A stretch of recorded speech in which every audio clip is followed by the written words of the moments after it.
Assalamualaikum warahmatullahi wabarakatuh.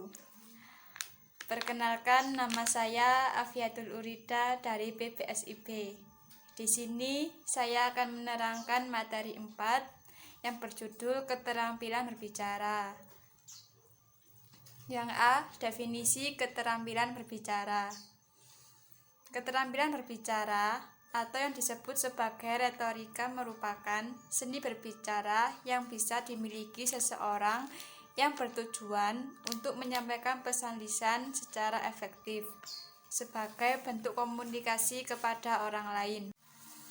Yang B, ruang lingkup keterampilan berbicara.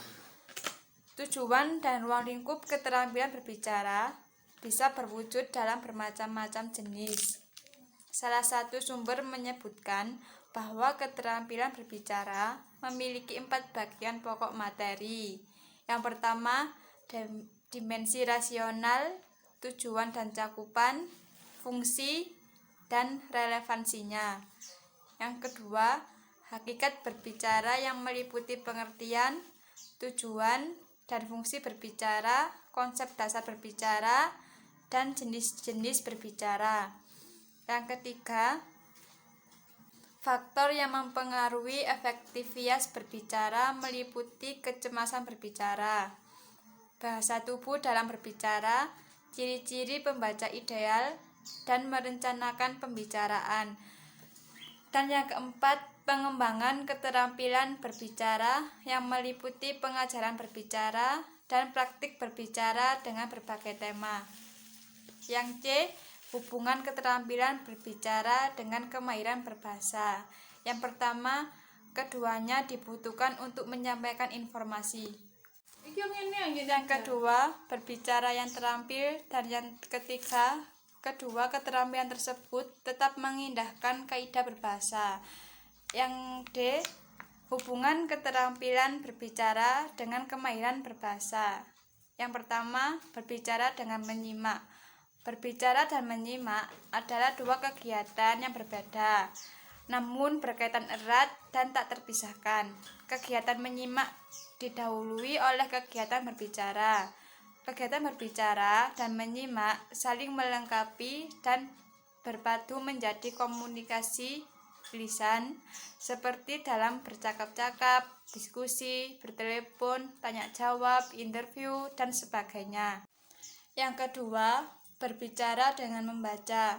Berbicara dan membaca berbeda dalam sifat sarana, dan fungsi berbicara bersifat produktif, ekspresif melalui sarana bahasa lisan, dan berfungsi sebagai penyebar informasi.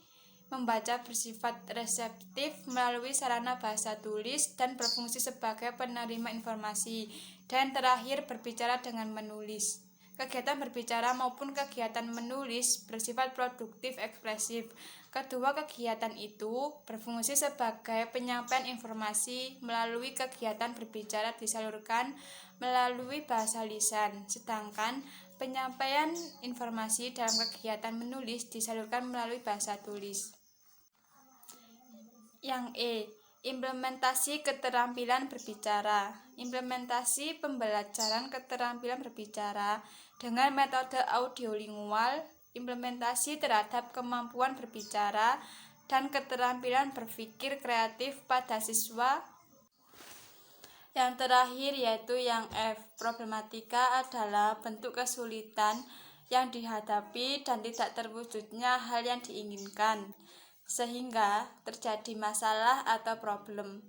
Problematika keterampilan berbicara menggunakan bunyi-bunyi yang berbeda, sehingga pendengar akan membedakannya menggunakan bentuk-bentuk kata, urutan kata, serta pilihan kata yang tepat. Yang pertama yaitu faktor internal, yaitu gangguan secara fisik, ketidakseimbangan mental, kelemahan emosional. Yang kedua, faktor eksternalnya yaitu metode mengajar yang kurang memadai, kurangnya alat dan sumber untuk kegiatan belajar. Sekian dari saya, mohon maaf jika ada salah kata.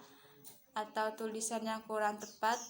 Wassalamualaikum warahmatullahi wabarakatuh.